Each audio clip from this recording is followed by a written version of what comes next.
I'm Amy Zhang from Toronto, Ontario, Canada. So before I begin, I would like to say a huge thank you to everyone who made this contest possible, and I would like to thank GYC for providing me with this opportunity to learn, to share my thoughts. So first, let's begin with imagining this scenario where you live in a household with this AI housekeeper. This AI is extremely intelligent. It provides a variety of services. That would be so great, wouldn't it? So as you might have noticed, AI and a combination of robots have already seeped into our household setting. For instance, the robot vacuum cleaners that might exist in some of our homes. So to this technology, there still exists some flaws, but we should continue to improve for the better. So why is that so? Let me share with you my own experience. So personally, as described by my story, that where a robot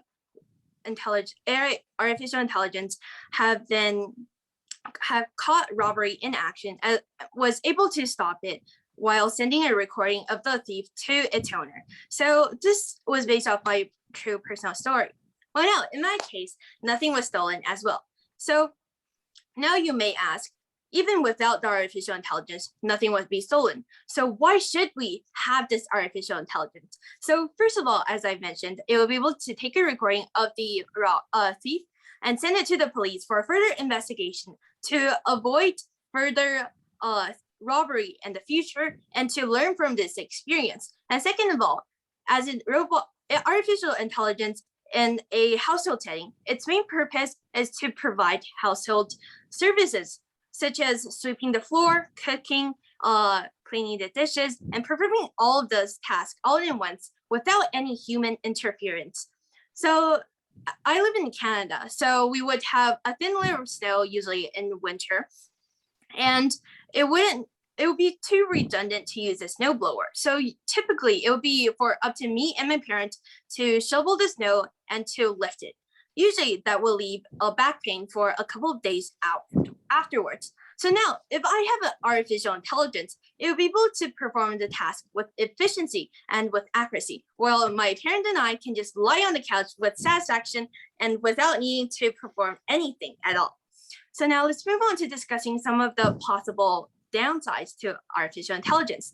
So it was argued that it lacks creativity, it can replace some jobs as illustrated by the example of housekeeper, and most importantly, its violation to privacy. However, this issue already exists in our current world with social media. These social media companies, they go through and analyze our history data of our usage so that they can push similar posts and that we can stay on the platform longer for their benefits. Now, we cannot just stop social media once and for all. The same lies true for artificial intelligence. Artificial intelligence is assigned for advancement in technology in the human world, and we cannot just stop it because of our fear for consequences and the possible concerns. On the contrary, it is because of these flaws, because of these concerns and the benefits that we continue to strive to improve this sector, that we support artificial intelligence, and that we learn more about it so that the companies can improve from our experience and develop a better technology while we can understand the policy and the message behind so we can protect ourselves when the companies are being dishonest. So on that note, I would like to end off by asking you to go to your web browser, click on search banner, and enter artificial intelligence. Thank you so much. Thank you very much, Amy, for that was a wonderful presentation. Excellent. I really enjoyed it. Now to ask you a couple of questions. Our first question will be addressed to you by Professor Leslie Wilton. Professor Wilton. All right. Well, thank you very much for that very interesting presentation about AI and the future of humankind, focusing on AI housekeepers.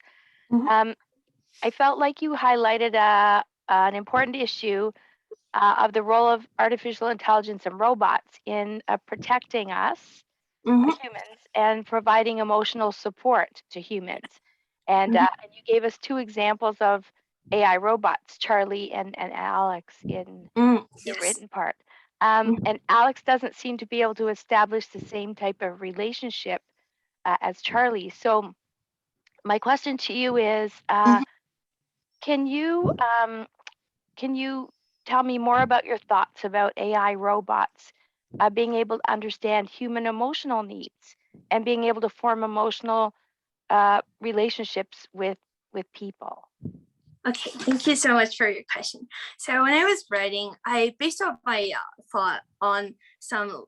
So there exists some in China. There's such games made by Tencent that are usually it's like a real chat box where the AI asks for a question and then you are given 3 options to respond. So I believe that with the advancement of technology, it will not be limited to the 3 options given. It can respond to many of these questions that you might have through the possible AI learning, and so that it can self-learn how to respond to various situations. And what's more is that I believe since artificial intelligence, despite that they can possibly learn from the internet and etc., I don't believe that they can actually like think. So really, these words that they are giving out are either pre-programmed or learned from their best ability from the internet. So, and it's typically pre-programmed. So what's good about that is that it will only provide the response that you will like to hear.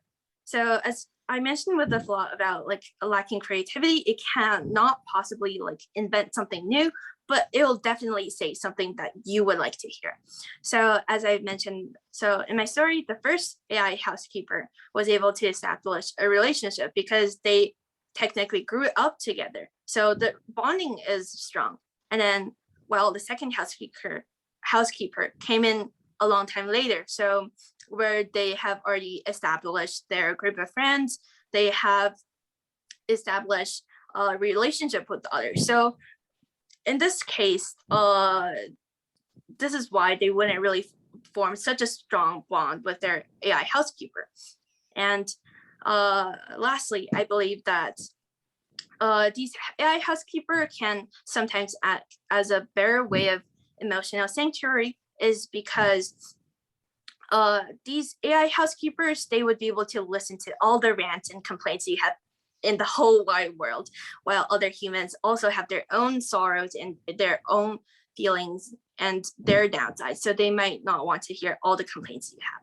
Thank you so much. Here we go. I'm having trouble with AI, I think. Amy, that story about Charlie was really good. And so I'm going to ask you a fairly difficult question. The thing is that AI is more than just programming. It's more than just programming robots to meet needs, to do tasks. If it's truly intelligent, if it's true artificial intelligence, the robot itself should have needs that motivate it. In other words, what would make the robot want to do something? Human beings, of course, get hungry, thirsty, want love. So that's what motivates us. Can you think of anything that would motivate a AI-driven machine to do something? Okay, so when we are talking about like AI with its relationship, we're like kind of supposing that AI is like almost another human being that has its own relationship, it thinks on its own. So this concept of how they're motivated can be also illustrated by many movies and books that exist in the current world. So usually these AIs, once they develop relationship and their own feelings, they can't really understand what humans are feeling. And this is something very new to them. So they would also want to have relationship and feel what it's like to be like a human, to cry, to laugh, to feel sorrow. So I guess really just understanding more about humans by interacting with them, by doing their in turn providing services and understanding of why perhaps some humans don't want to do these services will be a good motivation for these AIs to continue to work and provide service, because this is a huge opportunity for them to understand like the human feelings and the human emotions, what they're going through, and how is it like to be a human. Thank you. Thank you very much, Amy.